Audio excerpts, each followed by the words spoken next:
Vous écoutez La Première, 7h37. Le plaisir de recevoir ce matin le conseiller d'État genevois en charge de la sécurité et de l'économie, Pierre Maudet. Bonjour. Bonjour. C'est avec nous en direct de nos studios de Genève.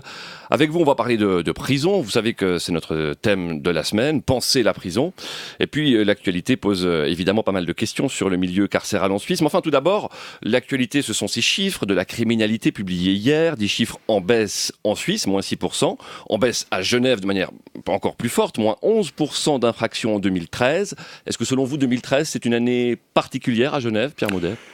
Oui, c'est une année qui confirme une inversion de tendance qu'on avait annoncée l'année passée. C'est des chiffres qui sont encourageants, mais pas satisfaisants. Encourageants parce que c'est l'illustration que lorsqu'il y a une volonté politique, une ligne qui est donnée et des moyens qui sont mis en relation avec ça, on peut mettre un terme au sentiment d'impunité, à l'impression de fatalité qu'on avait il y a quelques années encore par rapport à l'évolution de la criminalité, mais pas satisfaisant parce qu'on redescend de pics très élevés.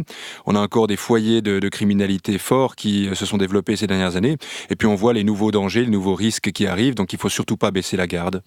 Pierre Maudet, quand on suit votre discours quant à la sécurité, il est assez largement axé sur la répression. Ici, est-ce que c'est cette répression-là, est-ce que c'est cette politique-là qui porte ces fruits-là ? Pas seulement. C'est un discours, c'est vrai, très ferme et très clair. C'est un discours qui assume la répression. La répression, c'est pas un gros mot. J'ai l'impression que ça l'a été longtemps en Suisse. Mais c'est un discours sur la prévention aussi. Un des chiffres qui est les plus frappants dans ce qu'on a annoncé hier, c'est les cambriolages. Oui. Justement, les cambriolages qui ont diminué de 29% s'agissant des cambriolages sans effraction, qui reflétait ce que disait Olivier Gagnat tout à l'heure sur votre antenne, c'est-à-dire une forme de naïveté de la part de la population. En gros, à l'été 2012, on a fait le constat que sur 3 villas cambriolées, il y en avait en tout cas une qui l'était sans effraction, c'est-à-dire que les habitants avaient oublié de fermer une fenêtre, une porte, n'avaient pas pris garde à la situation sur laquelle ils pouvaient influer eux-mêmes en termes de sécurité. 29% de diminution des cambriolages sans effraction, c'est le résultat de la prévention, d'une politique de prévention très active dans les communes, avec les polices municipales notamment.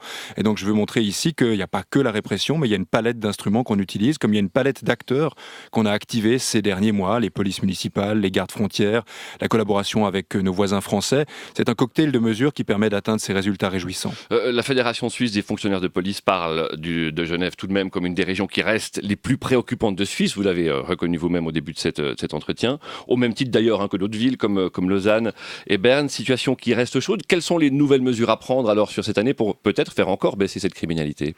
Alors la Fédération suisse des fonctionnaires de police a insisté, et je la rejoins là-dessus, sur la nécessité de renforcer les effectifs.